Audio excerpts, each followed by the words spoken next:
I struggle with to counsel folks that don't have a co-founder lined up, because like if you're struggling, there's probably not the right one. Before the first day, Jacob was like, "Oh, we should sit down and write down the company values." I remember that day perfectly, and I was like, "Oh, that's bullshit, right? Like we like, what are the company values? Like we want everybody to be a great employee, and that's it, right?" But then, after reflecting more on it, it's like, no, not really. Like it's good to write them down, to have a framework for people to behave when we're not looking, and to really highlight the behaviors that we want, right? Like I talk to founders who are like, just coming out of the 0 to 1 phase, and they're like, "Oh, we're never gonna hire them. We're never gonna hire salespeople. And we're never gonna hire non-technical people. We're never gonna do this and we're never gonna do that." And it's like, sure, that's great. I would love that too. I would love like my company just to be the hacker treehouse my whole life. Like that would be so cool. But like, I'm not here to build the hacker treehouse. I'm here to build a company that like achieves a mission, and often that requires like a broader set of skills, requires like different people, and they're going to have different perspectives. Like that attitude, that trust, that feeling of, do we have psychological safety? Are we on the same page? Are we like, this communication even working? Are we values aligned? Seems to trump most things. If that's not there, it seems like the qualifications doesn't really matter. If you want to get into management at RevenueCat, just resist as hard as possible, because it just makes me want it more. That, though. Today, we're talking to Jacob and Miguel, who are the founders of RevenueCat. RevenueCat helps app developers manage in-app purchases and subscriptions easily. It provides tools for tracking purchases, understanding customer behavior, and boosting revenue. This way, developers can focus on improving their apps instead of handling payment systems. I'm very excited because I've worked with both of you. Jacob, we've worked together maybe a year or two ago for a few months, and Miguel and I are working together right now. And you two run RevenueCat, and you'll have to give a better intro, but I want to, shout you out first because I think you all have a great culture. Being a fully remote team, it sounds like you all are shipping things really, really fast all the time. High quality products. And, we try. And, I want to say congratulations, because I know I saw online that the Series C was just announced, and I know you all are backed by some of the best investors out there. And I think truly, from what I observed, you two have a lot of trust and good rapport with each other.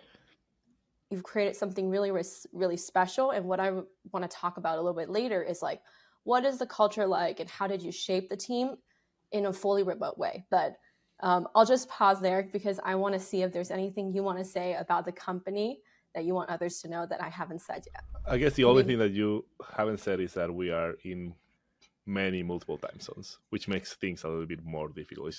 It's not just remote. It's like we have people in Europe, everywhere in the US, in Australia, in Taiwan, in Latin America. So that makes it a little bit extra more difficult.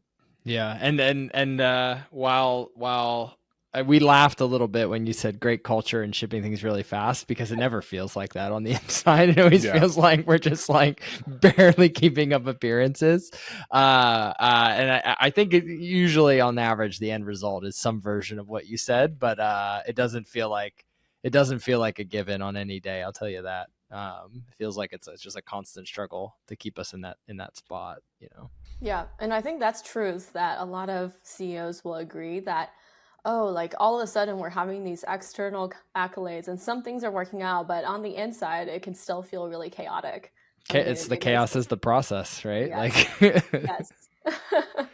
I don't think I've asked you guys this, but when did you first meet, and what was that moment like when you decided we are gonna do something together? We're gonna get into business together.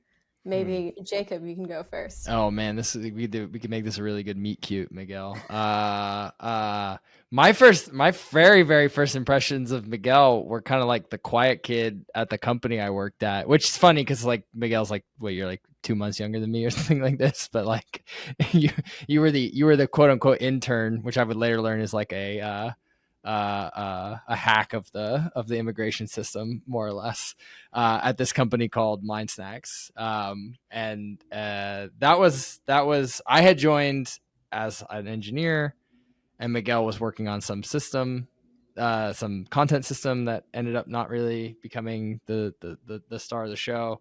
And it was kind of, I don't know, Miguel, I'd be interested in your perception of that period, but like we kind of didn't work together that much for maybe the first year or two. We were just kind of in the same office. Yeah. It wasn't until the company went through a shakeup that we kind of got forced together. Yeah, I don't think we worked that much closely until we started the new project from the beginning. But I actually met you earlier. Like that's right. We met up Yeah, a random meetup before that, yeah, didn't we? at a meetup that the company used to work, because I joined like a month or so before Jacob did, and there was a meetup that the company was organizing, and it was my first week in the US, and I was the intern essentially, and nobody wanted to talk with me, and Jacob was the only one that talked with me, so that was good. I guess you could say I'm a really bad or really good networker, depending on who you ask. So you guys have met before and have had like some experience working with each other, but what made you decide to go into like a serious relationship, the co-foundership together? And maybe we'll have Miguel go first this time if you're ready. Well, I think there's some context there, Miguel, in our personal life too, because like we weren't just colleagues, like we were friends, right? Yeah. Right. Which helps a lot. But no, I think. But I think before becoming friends, we started working more closely together. We started building this new app, Elevate, from scratch, which was a really good. And that was one of the reasons why I stayed, right? Like a lot of people left when the company was being shaken up, and I decided to stay because the people that stayed were solid and people that I really enjoyed working with. Then I got to work more closely with Jacob, and I think that created, at least on my end, but I think it's mutual high trust and respect, which is something that is super important. And then we started getting closer as a friendship. In the Kook wagon, we used to go down in the Kook wagon down to Santa Cruz every weekend. We would go on surf trips on Sundays for like 12 hours. It was an epic period. Then he came to visit Spain too, and yeah, when was time to start the company, I mean, I say it clear. I tell people now when they ask me if I would start another company, it's like, well, there was many things that aligned in order for this to work, and one of the things was the co-founder, right? Like I don't think there's many people I would have trust him that much, because I know even if we disagree a lot of times, right? And we especially but we especially disagree when we don't know the outcome, right? When it's something that we know what's going to happen, we kind of have similar values, right? But when it's something that is a gamble or a bet, that's when we disagree the most. But to me, it's easier because at the end of the day, I know that I trust him and he trusts me, and he's not gonna try to screw me, right? We're just doing whatever each of us thinks is better for the company. And I don't think, and that's something that is very easy to take for granted, but it's what is preventing big co-founder conflicts, I think. Yeah, it's almost like this project is a project inside of our greater relationship, right? As opposed to a lot of co-founders who are like shotgun weddings, right? Where the co-founder relationship is the biggest realm of their relationship. And so I think that has, like I know your family, your sibling, like, some of my siblings, like some of my family, and that was all before, like, our spouses know each other. Like, like we had all of this substrate laid down before we started the company, which, like, looking back was like a big gamble, because like it probably, could have lost that relationship, and it certainly has changed forever.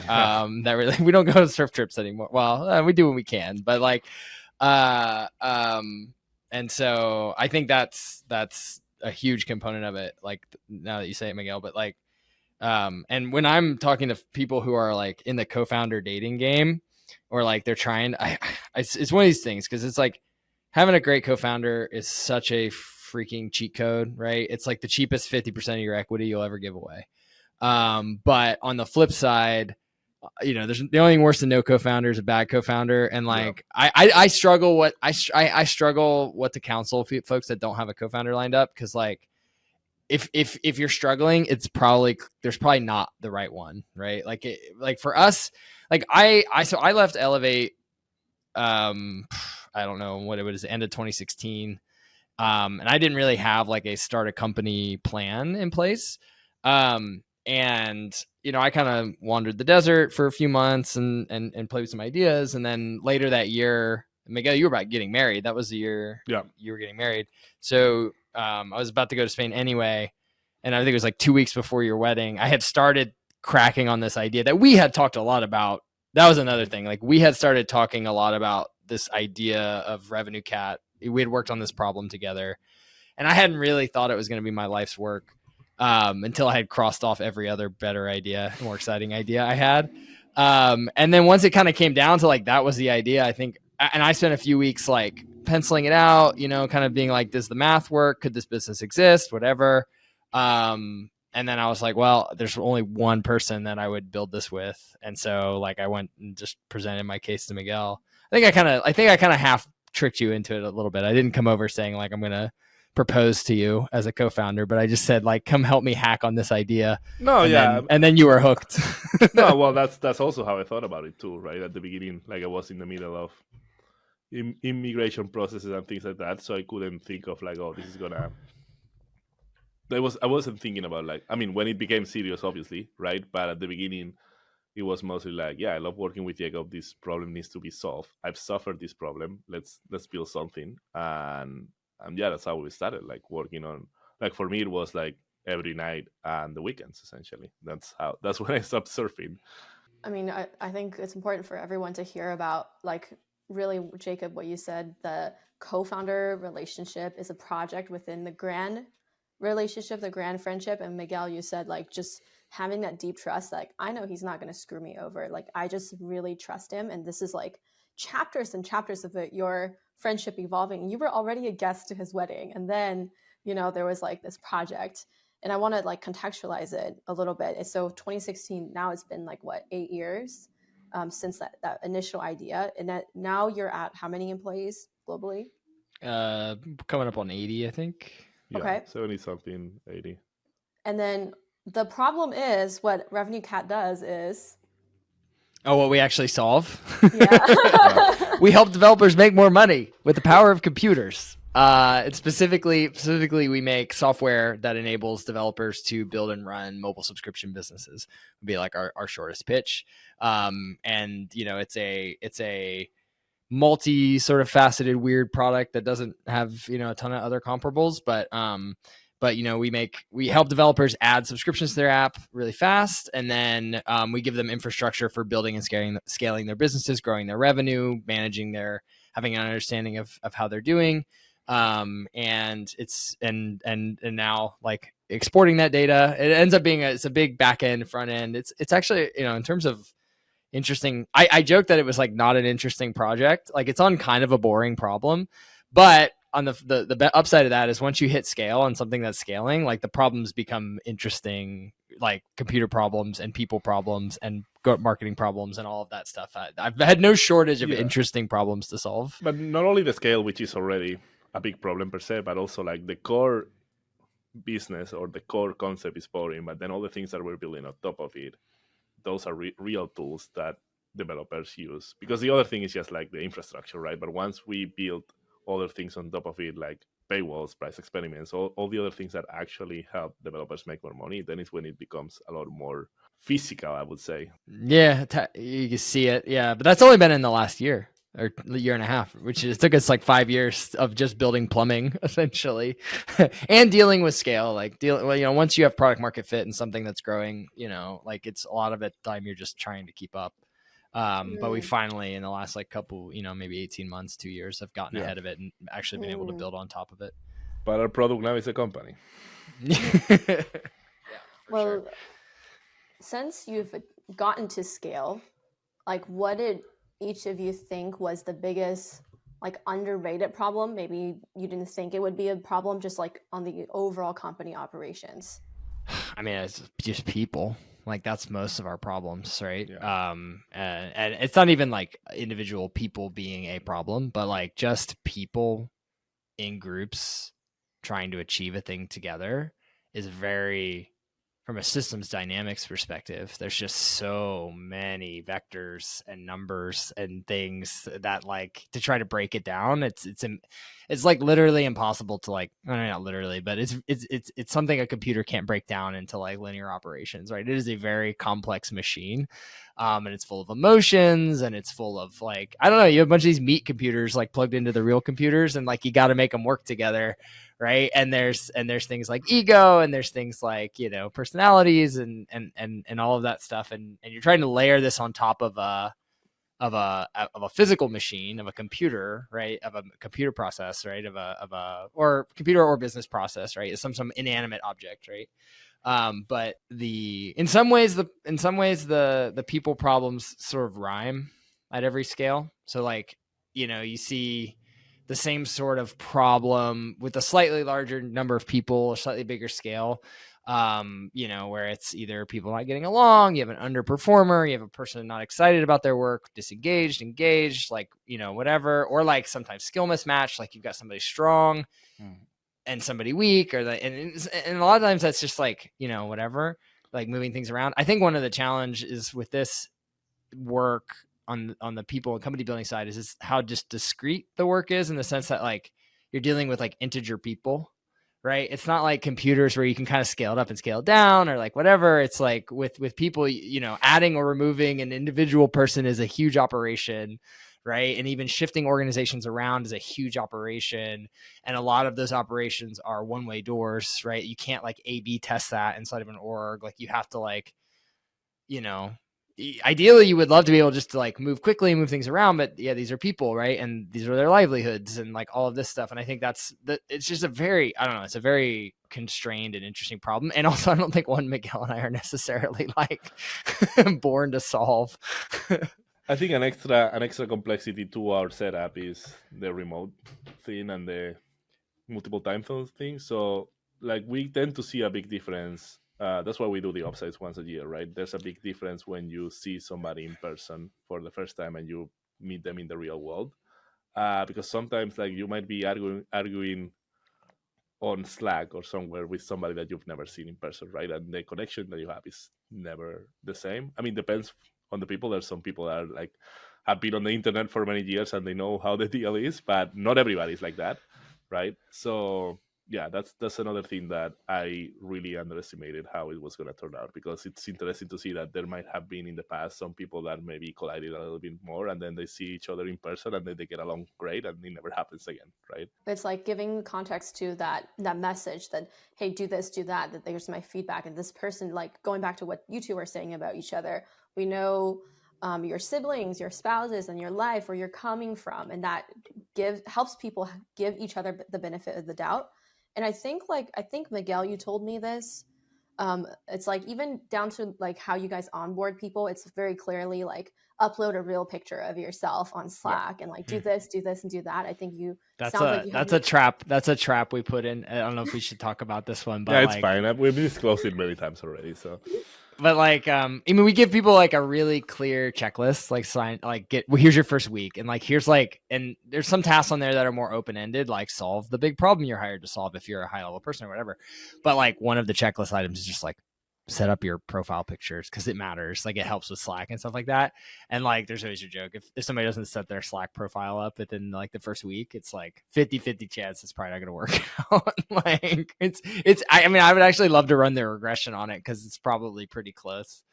Yeah. And I think it's because it discloses an underlying like lack of attention to detail or commitment or whatever.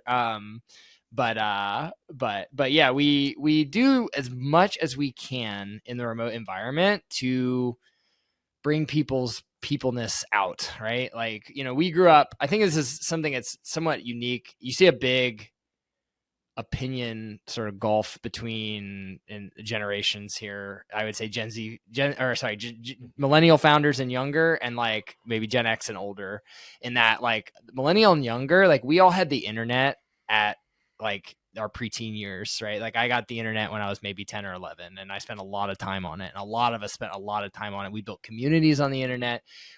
Many of us have like internet only friends, either through gaming or through some other online forums or whatever it was. So like to me, building a remote first company feels very similar to World of Warcraft guilds or like whatever other stuff. And I've learned that you can really build real human communities in that environment. Of course, it's different and challenged in lots of ways, but like there's also incredible flexibility there, incredible scale advantages. Like, you know, like for us, it's just so, I mean, in some ways so cheap for us to like hire somebody. Like we just ship them a laptop. I don't have to worry about the capex of a big office. I don't have to worry about all of that stuff. Right. I also don't have to battle the, just the issues of, you know, constraining myself to a talent pool in a geo, right? Like, I can just kind of recruit the best person I can, like, you know, almost wherever they are, which is really, really liberating.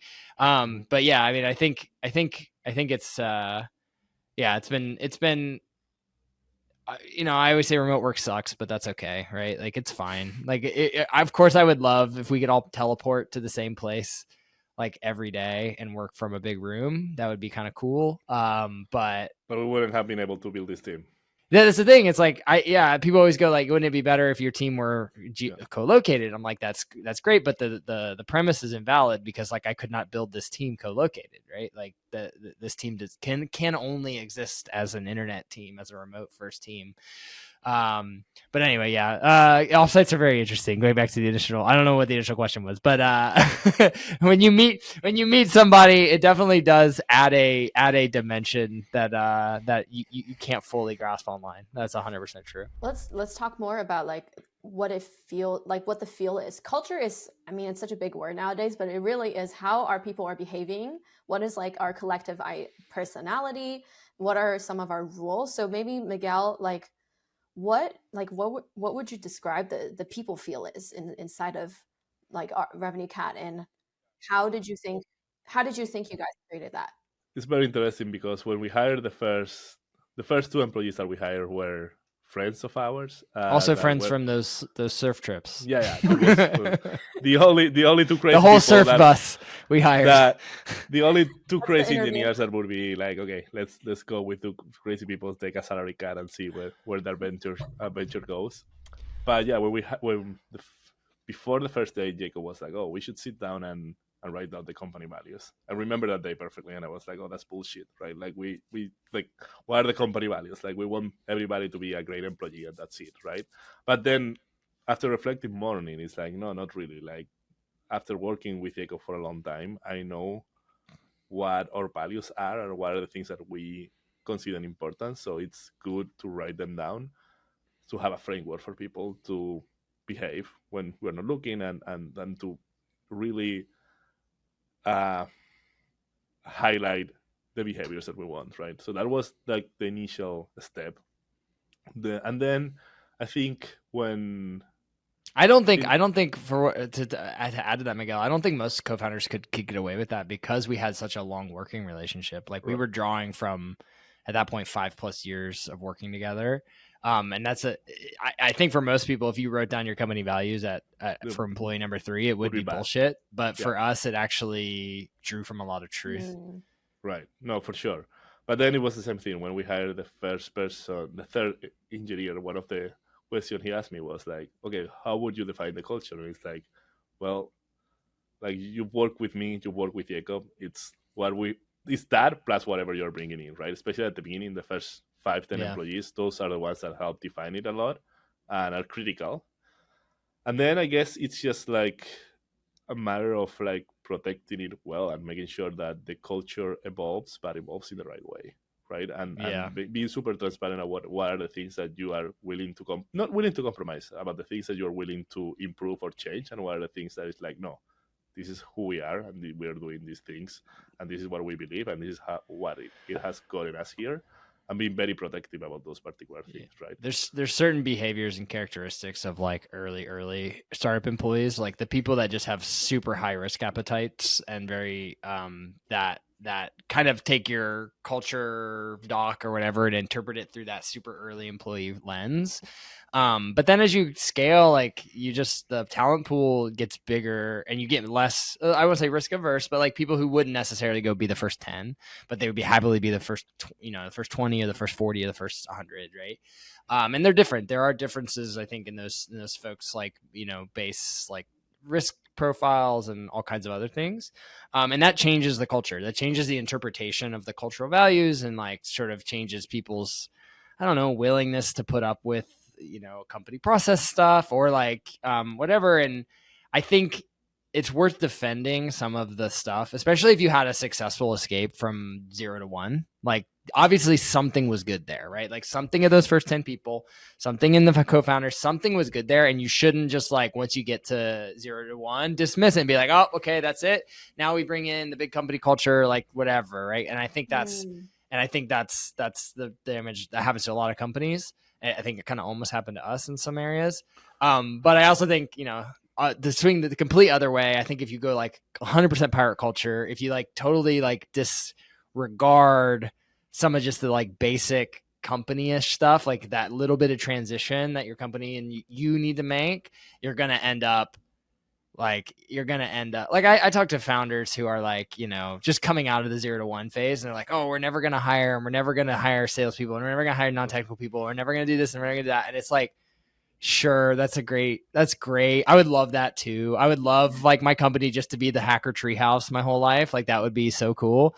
But like, I'm not here to build the hacker treehouse. I'm here to build a company that like achieves a mission. And often that requires like a broader set of skills, it requires like different people, and they're going to have different perspectives on things. And at that point, the values, like Miguel was saying, like maintaining them, right? You're giving these folks like, here's the cultural document.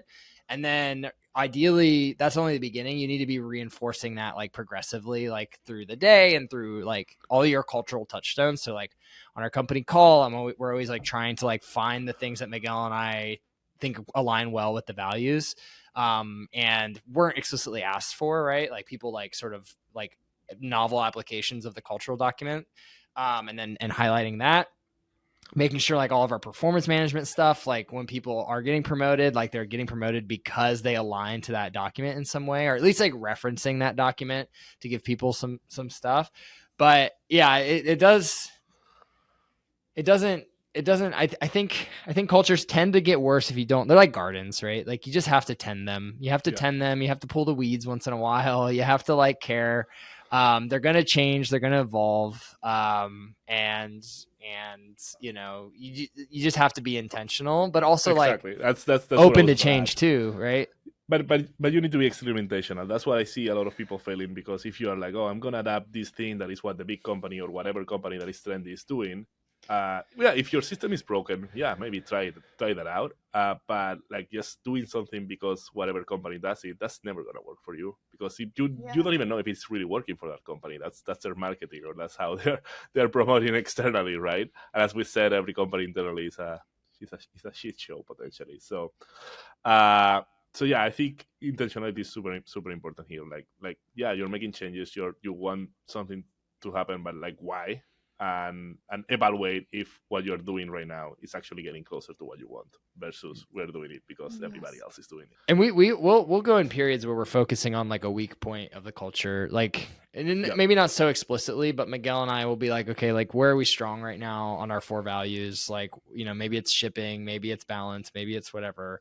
And then like we don't tell the team explicitly, like we need to live this value better, right? Because then everybody just like sometimes we do. Sometimes we do, yeah. But like if you do that though, then people just will start to like try to make it seem like, intentionally or unintentionally, like they'll just try to like copy that behavior. Like what do you want to do is like figure out if there's systemic things that make living that value difficult, and like try to remove those barriers and try to encourage the right behaviors and like promote the people who like are living those values and better. But like, at the end of the day, I think it's probably one of the most important things. Like, either if it's the CEO that's not the founder or the co-founders, there's got to be like some cultural like carrier in the core of the company at the leadership level, if you want to maintain like a coherent culture. I feel Yeah, like. that's another thing we changed too while we were doing the interview process. There was a point in which we stopped having the founder interview, and we realized that at some point, like,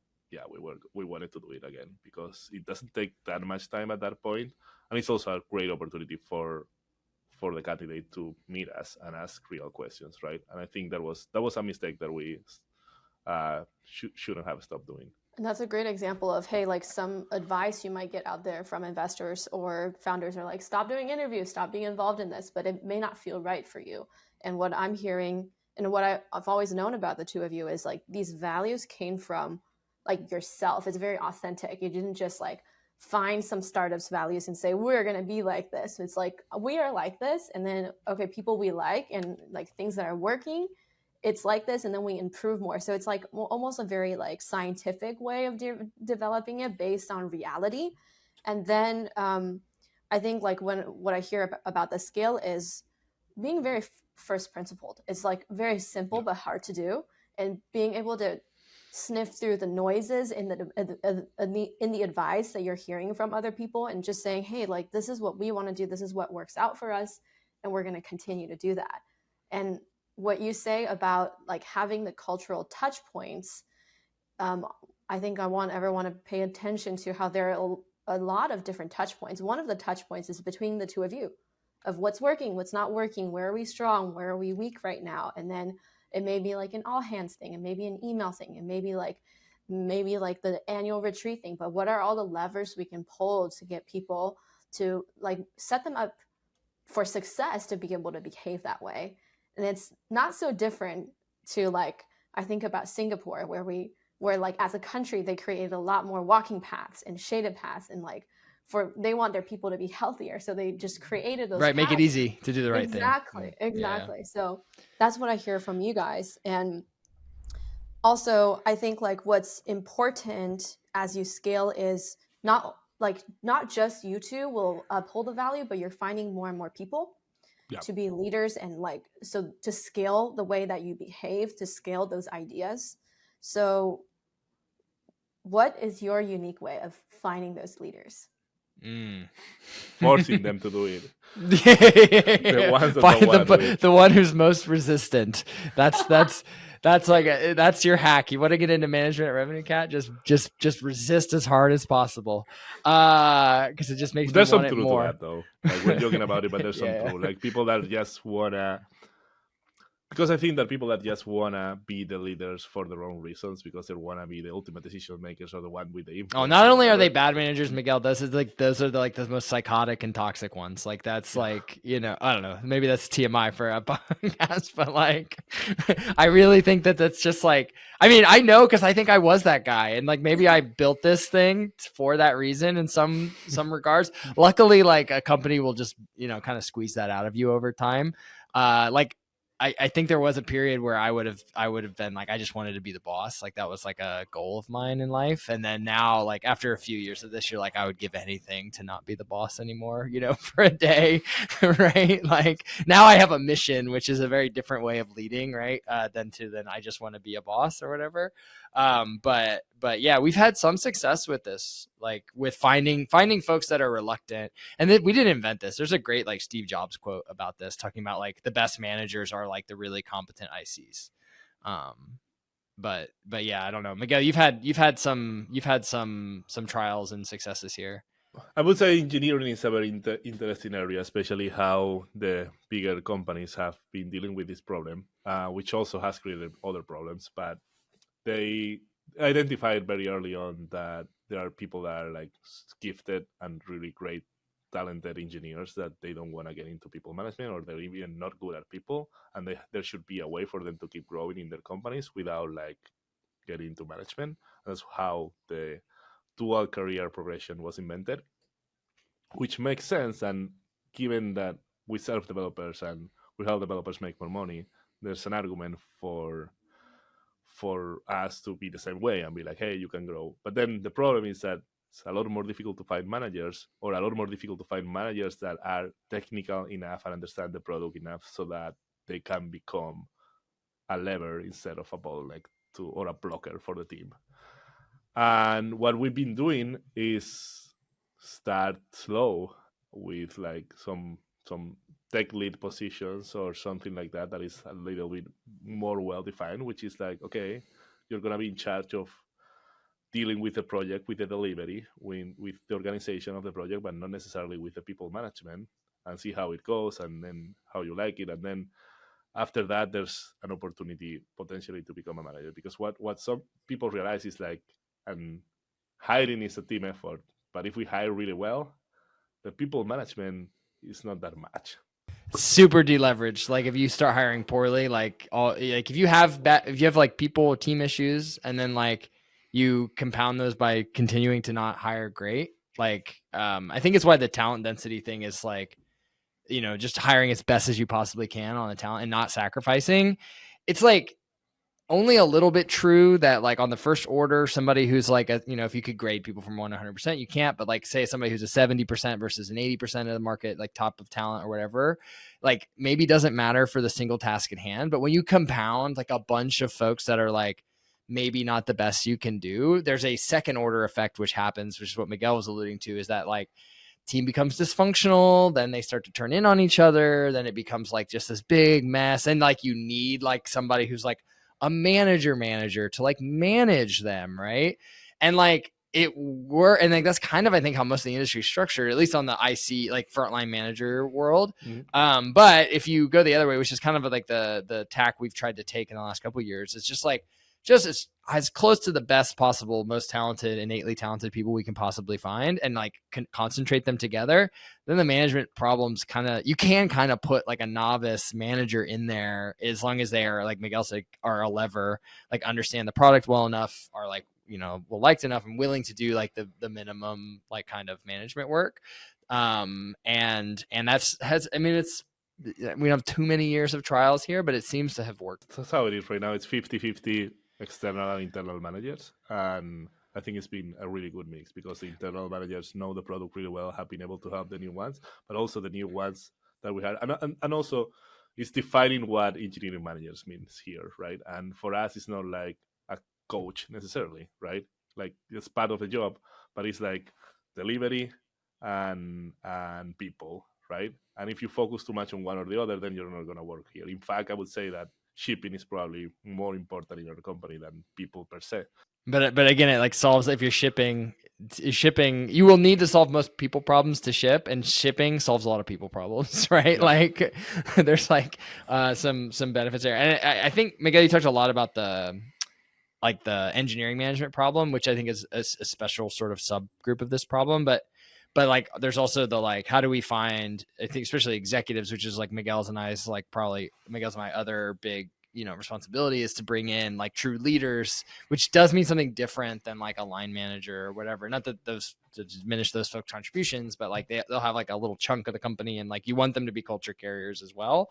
But like when you hire in a leader for like maybe it's a net new function, so that's a good example of where it's really hard to like just hire somebody out of the company for a function that you're just building, because you don't have any ICs there. Like in the early days, maybe you could just like take a gamble on somebody who kind of knows, but the likelihood that they're going to become a VP or like, be able to really go the distance is really low. And so at some point you're going to need to bring in outside people. And I think we've had middling success here too, where like sometimes the fit's really good, sometimes the fit's not so good. And like, I would hope that we're getting closer to better on how we operate here. But I think like, again, it's like leaning into, it almost goes back to that co-founder selection, like criteria, right? It's almost more like that than it is, maybe just making a hire.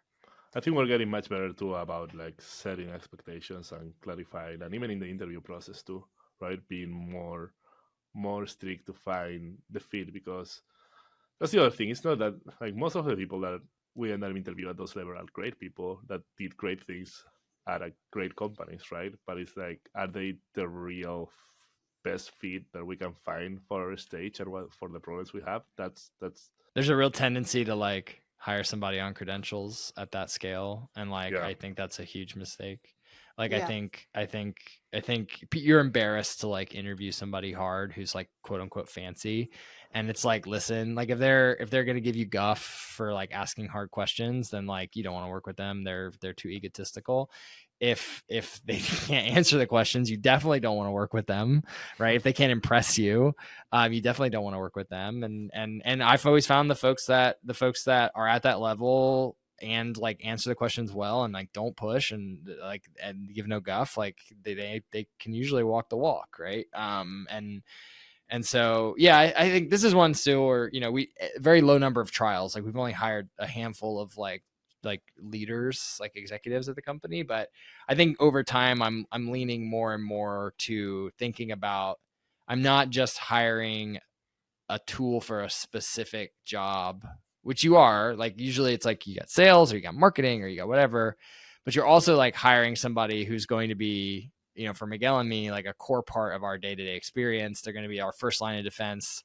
And if we want to keep scaling, like these folks need to have leverage even beyond, you know, they're going to be setting just a lot about the company. They're going to be choosing who they're bringing in and all of this stuff. So feeling very strongly about that person, I think is important. And that, I think for us, it's meant that we have very few executives because like it's like hard to find the right ones. We also don't look that hard, which maybe we're very picky, or but we just don't like hiring.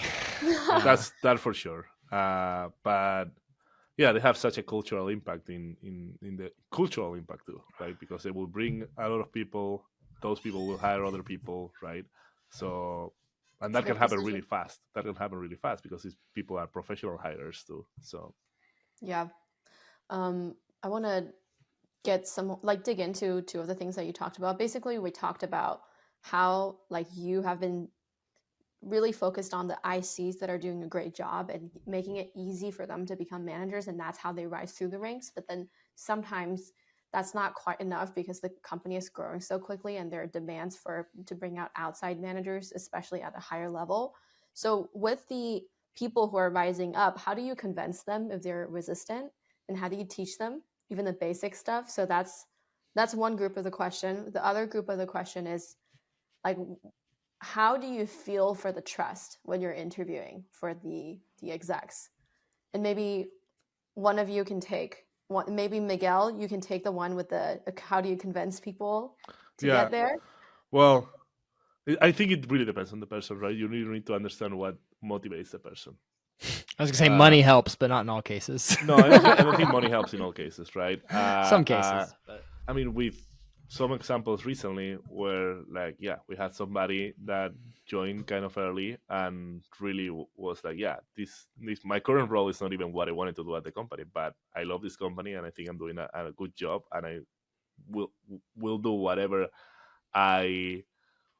is needed for me to contribute to the success of the company. And I was like, well, I think the company can be in a better position if you were doing this, and let's try to find a way that we can coach you to get there. And you're not gonna get fired if you don't do an excellent job, because this is something that the company is asking for you, right? So if you're gonna ask somebody to go out on a ledge, like make sure you give them a rope. You'll be like, yeah, if this fails, like we've got your back. This is not like, you know. Exactly. So you need to lay down that and then provide a lot of feedback and see how it feels. And I don't know, it takes a while though. Like most people, because especially coming from a technical background, you get the dopamine right away when you ship something, build something, compiles, it works. When you're managing people, it takes a long time. Even hiring, right? You might be super upset because you've been trying to hire somebody and you've been for a month and you cannot find a good candidate, and then all of a sudden 5 candidates come randomly, right? And that happens. That's normal. So I think that's part of the teaching too, is being there and showing people like, hey, these are normal feelings, and you get used to them, and then you realize. Yeah. I think just being an old, if you're not actually old, having an old soul, you know what I mean? Like just having somebody who's like wise beyond their years maybe sometimes is helpful. But just for the patience of it, right? Just to know, it's like it takes a long time. Slower, right? Yeah. Okay. And then Jacob, I think a lot of the things that Miguel has said, and you have said, like, applies to how do we narrow in on that trusting? That's really the biggest thing. Can I hire this person? Will they be my first line of defense? Will they do what they say they're going to do? When does that click for you when it has worked out? So actually, I think this is one of those, it's really hard to interview for this. Be like, can I trust you? And everybody's like, yes, great. Let's next question. But I think what we found is like, it shows itself in all of the like side of interactions in an interview process, right? Yeah. It's how the person responds to you. It's how they treat your assistant. It's how they order at a restaurant. It's how they like comport themselves. It's like, what do they talk about in the small talk, right? And like, you got to be careful because there's a lot of those things none of those things necessarily are disqualifying, but like a lot of times they can tell you a lot about a person's values, personal values and character. And you want to hire the helpers, right? You want to hire the humble helper people who, I don't know, not to call out something. That's the value. That's what works best for you. Yeah. I mean, it's something Miguel mentioned at the beginning, which is like, I talked to the intern, I guess. It's just something I didn't even, but that's something you always tell about me, Miguel. Is like, it's something I approach people. I don't like, I don't work a room very well. Like I just want to meet people. That's not super common in Silicon Valley, right? When people right, say, what do you do? And then it's like, I'm not interested. They automatically sort you into like a helpful or not helpful to my career bucket. And so like, if I'm always just like on the lookout for people who are very to career, because this is the thing. It's like to get to those levels, like you have to you will receive prestige. If you get to those levels, you've achieved prestige. And there's two ways to achieve prestige. One is by maximizing prestige, which is like bad, I think, for society in general.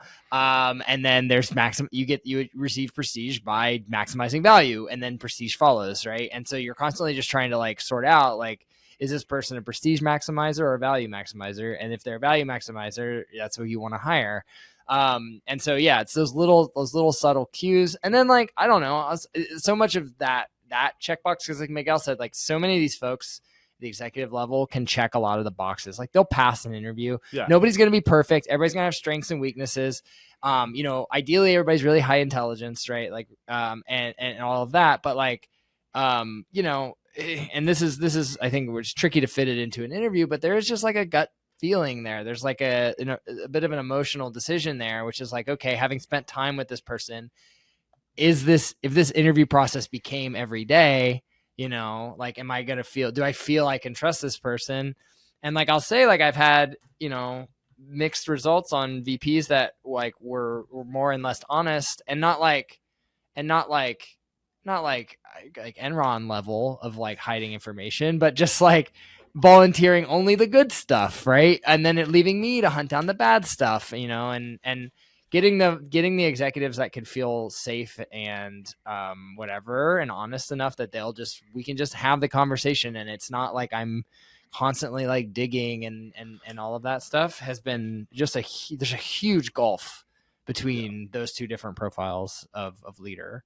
But regardless, for these levels, hiring is always very difficult. But for these levels, it's an order of magnitude or 2 orders of magnitude more difficult than hiring level manager or an IC, because like even these people are super networked, so they're always gonna get like really good references, right? Like even for ICs, we've gone to people when doing references like, I wouldn't work with this person again, which sounds crazy, but that happens sometimes. With an executive, it's very unlikely unless you like really, really, really look deep to find somebody that would give a reference that bad. But yeah, there's other things that you need to try to take into account, and also, well, that's why the processes are way longer too. Yeah, 6 months, right, to hire a exec. So yeah, having the time to get to know them. I mean, there are 2 big learnings that I'm getting from what both of you shared on the senior level hires. One is like that attitude, that trust, that feeling of, do we have psychological safety? Are we on the same page? Are we like, this communication even working? Are we values aligned? Seems to trump most things. If that's not there, it seems like the qualifications doesn't really matter.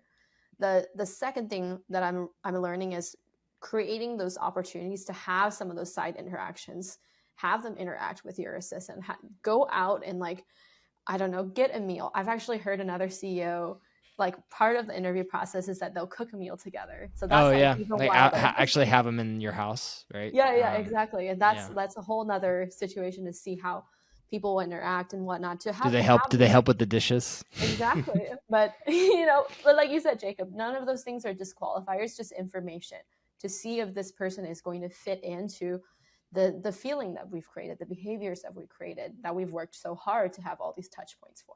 Another thing that I hear people like CEOs ask me all the time is, okay, this team is most of the times is the engineering product team, the team as a whole, missing deadlines all the time. People are pointing fingers, blaming each other, and it's like we're just not innovating fast enough. And this may be a problem you've dealt with before, but if you were to break it down into like, here are the chapters this team should move through to ideally fix it, what would you say? Oh, I have some answers. This is Miguel's Yeah, answer though. Let me go first, and then you go. There's, Okay. I mean, obviously there's a lot of things there. There's a lot of things. It's very difficult to debug a team without like knowing what's going on. There might be different.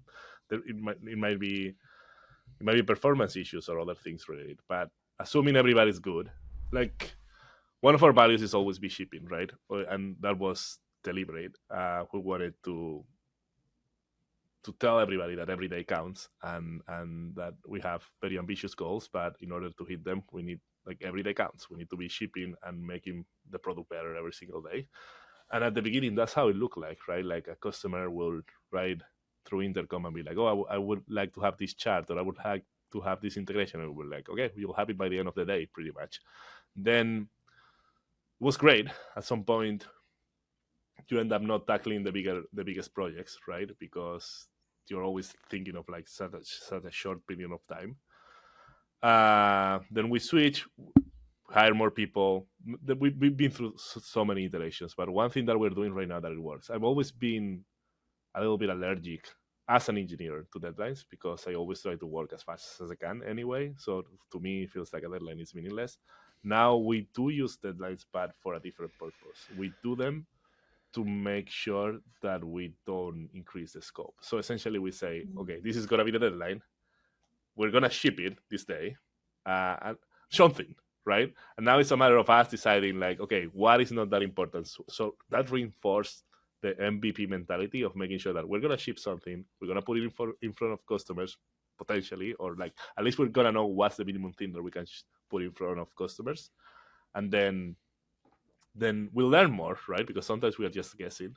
And that has worked really well, because the problem in the past is, like, especially when you have very smart people and very ambitious people, is that now they're thinking really big. And they're like, oh, if we had 2 extra weeks, we would do this and this and this extra, and we would do this, and then it never ends, right? So that's something for us. This is a little hack that we've been doing recently that has been working really well. And then it's kind of a sprint, really, at the end of the day, but it's a sprint that has a real output and something that you're like committing to the rest of the company and showing in company code. There's always the next sprint. That's the thing with sprints. Exactly. I never liked. It's like, okay, great, 2 weeks to sprint, and then what, right? Another sprint. It's like I have infinite number of sprints, right? Like having a date helps, and then giving the team like total control over what ships and whatnot has seemed to help. I was gonna say, Miguel, you said you made a big assumption at the beginning. It's like assuming everybody is good, like assuming the talent density is really high. I feel like with these cases, like probably 50% of the time, it's probably a talent density issue, and you need to like really ask yourself, like, who on this team is either performing or could be performing with just like a little bit of help, and then who on this team like probably is below our bar, and then you need to work through that stuff. I think it's really easy, especially in times of plenty, for a company to like not be super. When I mean times of plenty is like you're growing well and like you're funded and like all of this stuff. There's not a terrific amount of pressure, and you like the people, right? Which you hire them probably because you like them. It's really easy to hire to let go of somebody who's like not likable and not performing, right? The middle one is like almost impossible, but like I think I would always start there. And I think often though, probably for CEOs, it depends on who your technical partner is. Like, I have a great technical partner, and that I know Miguel's eye for this stuff is pretty good, and like I can trust his judgment, and like and I can help, but like largely I trust he's got the ball. But like I think that even if you have low talent density, I don't think there's any tricks that can get you out of it, right? It's kind of goes back to the, if you have a team that ships and a team that delivers, the people problems kind of evaporate. And it's the same with anything. It's like if a team's not productive, they have all this, there's going to be folks with energy, and that energy, if it's not being put into something that's being valued by the organization, they're either going to like falsely inflate what they're doing to like make you think it's valuable, which is like a thing you have to like root out. It's kind of a separate problem. But then also it's just they turn on each other, right? And they turn on blaming, and they start to fear for their jobs and blah blah blah blah. And so like and like it's a thing. I mean, we've seen it in periods, and I'm sure we'll see it again. And you know, our tools, only takes one person. It's not that like a lot of people. Yeah, to cause kind of a fit. You might have like a team of pretty goods and greater, right? And then you put in one person that's got the wrong attitude, and it can like totally collapse the productivity of that team. And yeah, you have several tools here, right? Like one is the manager is a really important piece there. Two is like you could like maybe the teams need to be split up, or like you need to change mandates or whatever. But like performance management is probably the biggest lever there. Is like really ask yourself, is there a performance management issue? Have we been not really like treating these folks with the similar bar?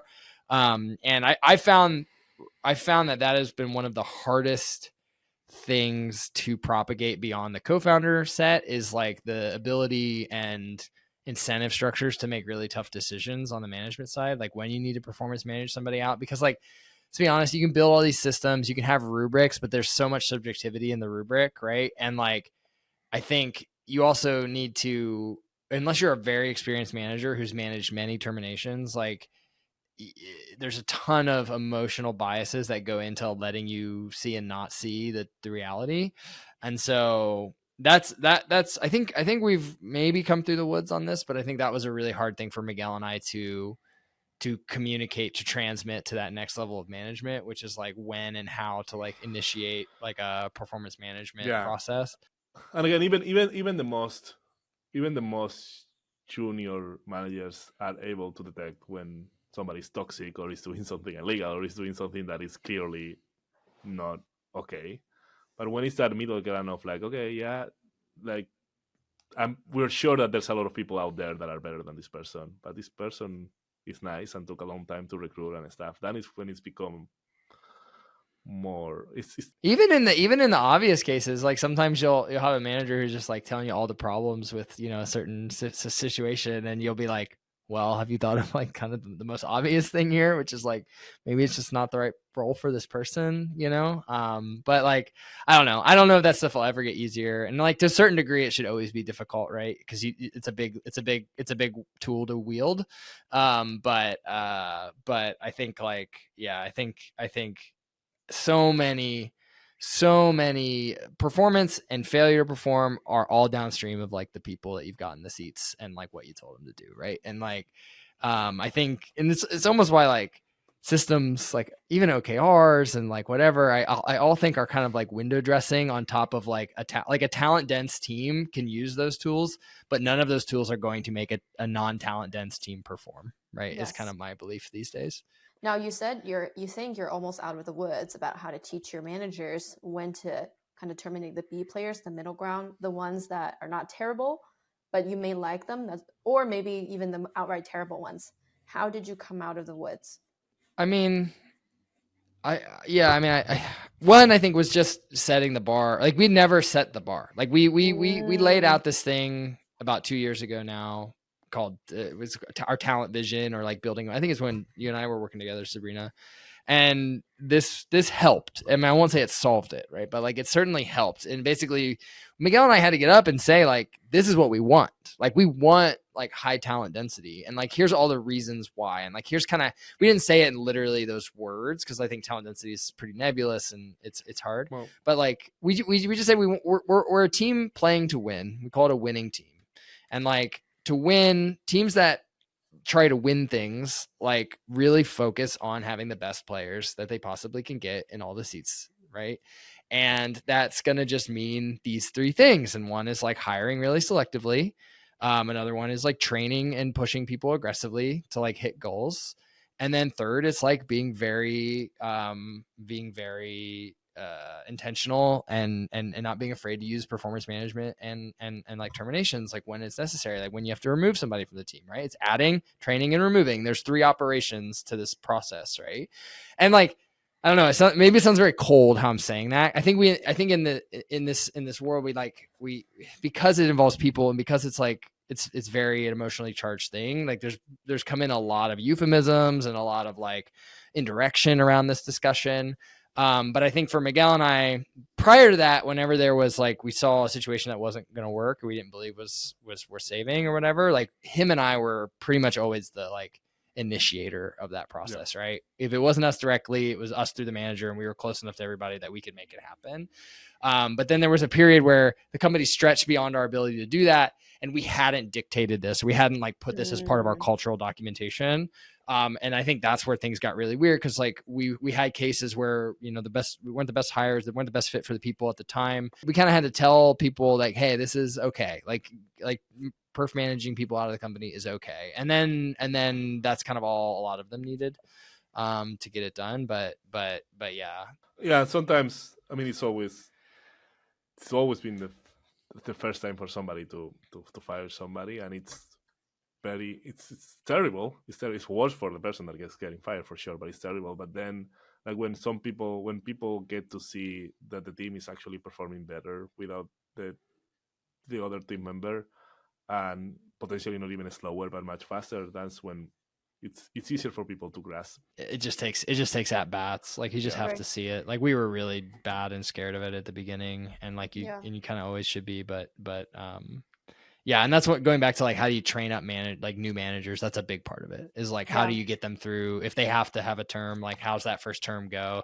You have to support them a ton. You probably to some degree have to make the call for them a little bit and like tell them like, yes, I think this is probably what you should do. You want to lead them through the process, but like you kind of have to hold their hand through it the first time. But then I think if anybody's got the ability to do that job, then they'll learn a lot in that first one. And it's also super useful because it also reinforces the interview process, right? Because you're never going to be perfect, but once you have to deal with it on the other side, okay, well, maybe my interview process was not as hard as it should be. I know people always think we're like, so I don't know. Sometimes I get comments and stuff that we're very macabre or like sort of like pessimistic, and I'm always talking about like I had an interview process with a candidate as an exec candidate, and kind of late stage. I think we had signed, or it was like I think we had signed already, and it was just kind of like we got dinner. He invited me over to his house for dinner, and I was like, and I told him, I was like, I don't know if I want to meet your kids, right?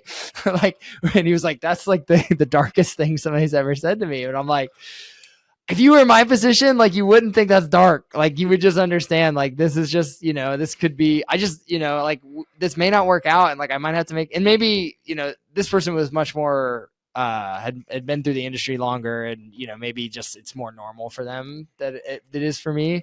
But yeah, I mean, just being on the other side of this a lot, you kind of have to develop a bit of a gallows humor about it, because it's part of the job, And it's hard, right? Because like, I think it's really hard being in a leadership position, being in co-founder positions, because you're having to figure out like your own emotions with firing people. And like both of you said, it's not a fun experience. It's terrible. Both of you, I think it's very clear you understand the gravity of the situation. Yet at the same time, you have to hold the seat of like, I need to do the best for my customers and my other employees in the best ways that we can make sure that our company like survives and continues to do well, is if we have a really good team.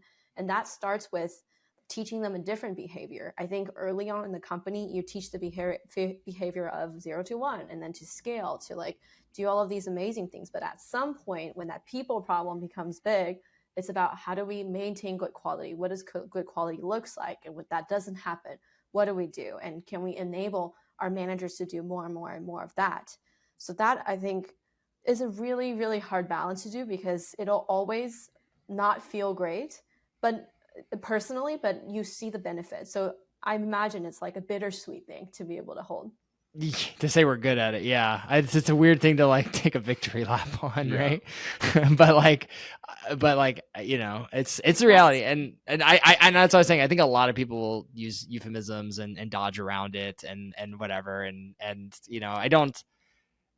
we do this on onboarding. Like when somebody starts on their first day, like I tell them like, hey, we give them the winning team document, which mentions this stuff before they start. And then like on their first day, I walk them through it and I say like, hey, like this is what it means to me and Miguel. And like, this is, you know, this is why I think this is a great place to work, that people want to work, is because we like maintain a really high bar. And so like, you know, ideally you've had a chance to opt out already and we didn't get this far, but like, I really want, you know, and we got pushback from some folks on putting this out there, because it was like, oh, you know, and it's like, I can, like, what's worse, like telling people something that scares them or gives them anxiety that's true, or hiding it from them and then having them live in a world where that's a reality and then them not having the information, right? I think, Jacob, this is a great example of being intentional, right? It's like, it's part of our culture, right? And it's like, we have a reason to say why we want to do this. And the reason is because we want to be transparent and we want to be upfront. And yeah, maybe it's not what is exciting to some people, or maybe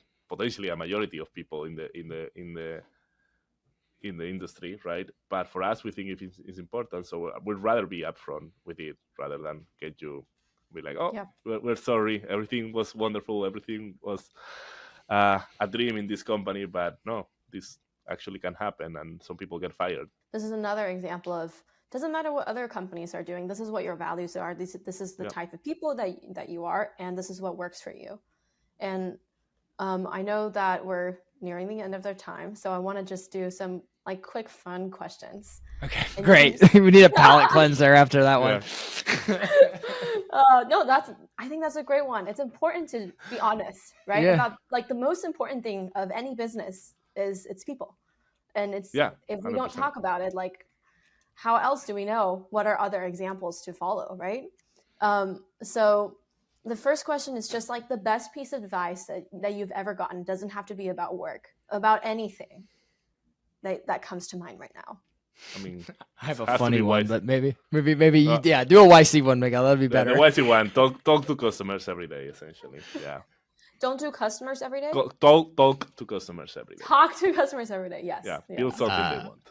This one, I don't know if this one quite is the superlative as the best piece of advice, but it is one I tell Miguel quite a lot, and I think it makes us laugh and helps us through the day a little bit. But he's like, if you want a friend, get a dog. Because like in this business, like it's just, and we mean this in like, you know, it's sometimes it's a personal context, sometimes it's a work context, sometimes it's whatever. But I think sitting in the seat as a co-founder, as a founder of a company, if you're going to go the long haul, like you're going to make some friends and you're going to have some warmth, but there's going to be a lot of times when you're going to make people mad, you're going to make people upset, you're going to have to disappointing people is going to be the majority of your work. And like, you know, if you're the kind of person that needs to be liked by everybody you're interacting with, like you're not going to be successful in this, I don't think. And so, but that's what dogs are for. Get a dog. Dog will love you no matter what. There's no performance management. It's just all, you know, whatever. And so, but yeah, I don't know if that's the best of it. It's my grandfather who tells me that. He was also an entrepreneur and had founded a very successful company. It's very true. It's very true. Like I love that. Yeah, it's a lonely journey for sure. Even with a co-founder, right? Yeah. Like, yeah. Well, last one. What is the proudest thing for you right now? As it relates to the company? That's easy. What is it? It's the team and the customers for sure for me. Yeah. Maybe I'm leaving the investors outside, but yeah, pretty good investors too. Everything. Proud of everything. Jacob, what about you? Yeah, I mean, I guess mine's kind of the same. I think it's the fact that we're 7-ish years in, and like I still think we're kind of we're not in the decline era yet of RevenueCat. Like I still think we're on the up and up. We've had some better years and some worse years, and we've had some good moments and some bad moments. But you know, we've definitely been in a worse place culturally before. We've been in a worse place economically before. Like we're at a high point still in a lot of ways. And the fact that I can say that is great, right? Because I mean, I think it's very unusual for a company to survive this long period and then to be in like the position that we're in. And so, you know, it's a lot of luck, certainly, and it's a lot of like timing, and we picked a good idea and all of that. But like, I definitely think there's a certain degree of our doggedness that got us here. So I will take a little bit of a victory lap once in a while on just being proud to be alive from a corporate perspective. Yeah, still alive, still thriving, still seeing better days, and all of the people, customers, investors, employees, everybody, to be part of this journey to make it possible. Very, very hard for all things to align. Yeah.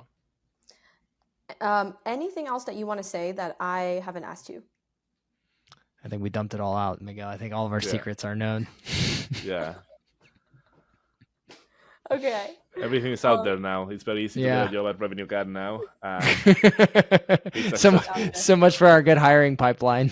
Yeah. Well, I think it's actually going to attract the right type of people to hear like exactly how it is. And that's what you want anyways. So we'll leave the information for both of your social, LinkedIn and Twitter in the show notes if people want to find you. I know, Miguel, you have writing. So like we'll put your website on there as well. Jacob? Should we twitter.com/Eiting. That's my blogging. Miguel has a much better attention span than I do, so he can actually do long form writing. I used to. Yeah, Miguel writes these like year in reflection, my CTO. They're really good. They're really good writing. So we'll put all of that linked so people can easily find them. And yeah, thank you both so much for your time. You two do good. You two have really great chemistry. You're just like able to riff off of each other. The Abbott and Costello of computers, me and Miguel, you know. Thank you so much. Well, thank you, Sabrina, for having us.